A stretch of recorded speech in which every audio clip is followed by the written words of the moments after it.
Order. Questions for oral answer. Ms. Cheng Lei Hui.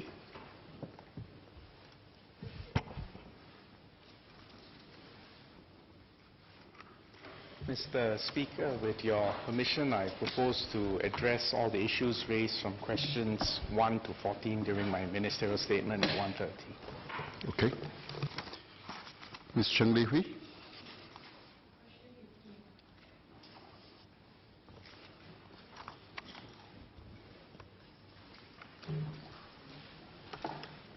Speaker, sir, with your permission, may I take questions 15 and 16 together? Please proceed. Thank you. Patient safety is of utmost importance to our healthcare institutions. We are disappointed with the lapse at the Tan Tock Seng Hospital's dental clinic, which had led to the use of 8 packs of dental instruments that had not undergone the final step of sterilization, and we apologize for the incident.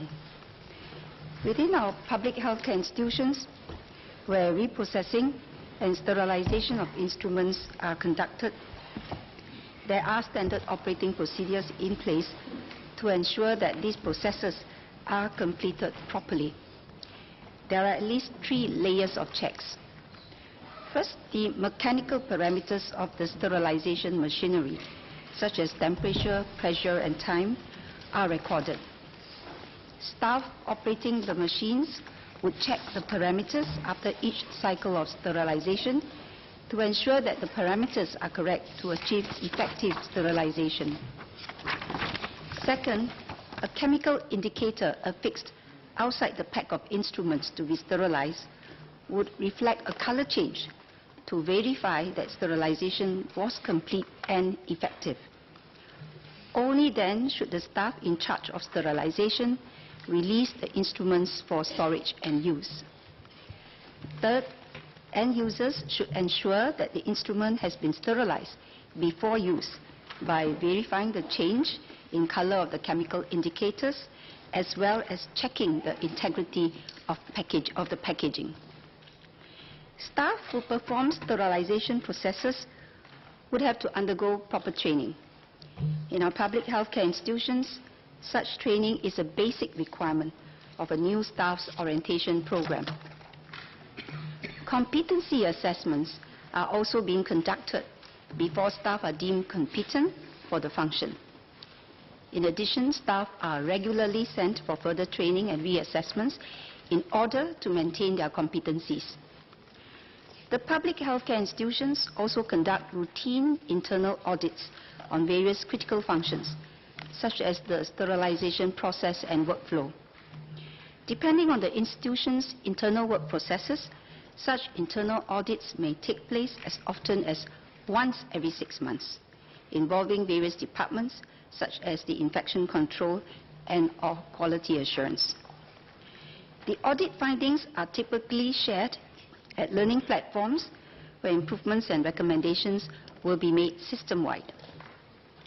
The National Healthcare Group, or NHG, has conducted an investigation, and the Ministry has received its review report on 8th of January 2018. NHG's investigations showed that the incident was a result of human error, with a lapse in adherence to the established sterilization process and the verification protocols. On 28 November 2018, a staff from the TTSH dental clinic loaded instruments which have undergone manual cleaning and disinfection in an ultrasonic washer into the autoclave machine for the final stage of steam sterilization. However, the staff did not initiate the steam sterilization cycle. Subsequently, the packs were unloaded and stored without realizing that the packs had not undergone the final step of sterilization. These packs were not verified for sterility before use.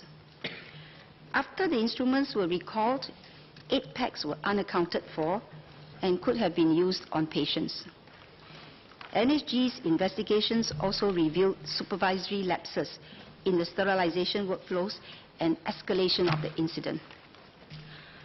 Following the incident, TTSH has reinforced safety controls across the hospital to improve vigilance and adherence to processes so as to prevent any recurrence.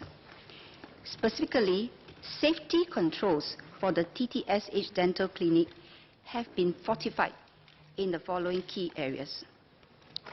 Firstly, strengthening the dental clinic's on-site sterilization process and ensuring strict adherence by dedicated staff tasked to carry out sterilization of the instruments.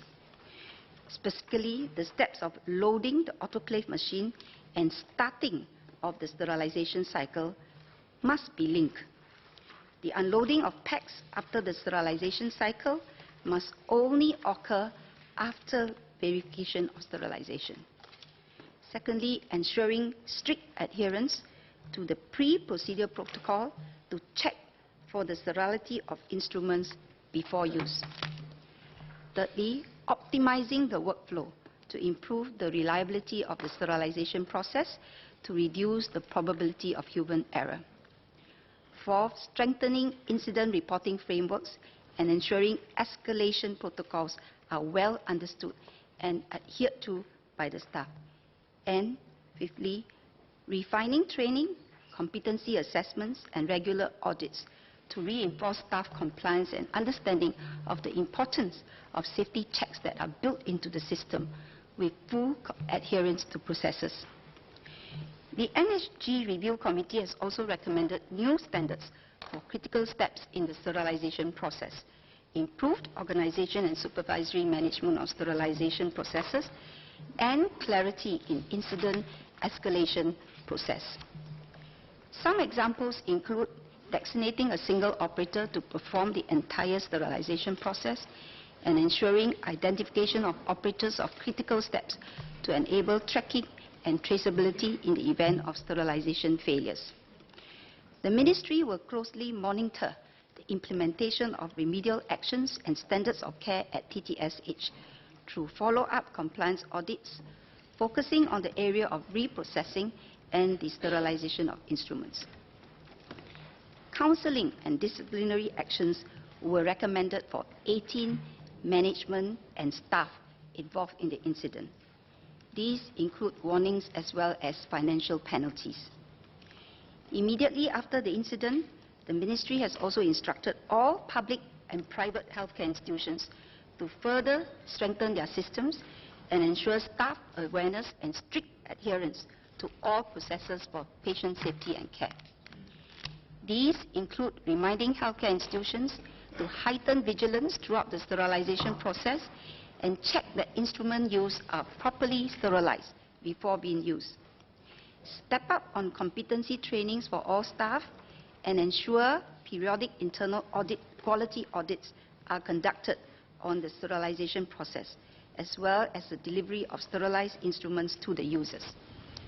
We have also asked all healthcare institutions to conduct immediate safety reviews of all their sterilization processes and to ensure that staff are compliant with the processes.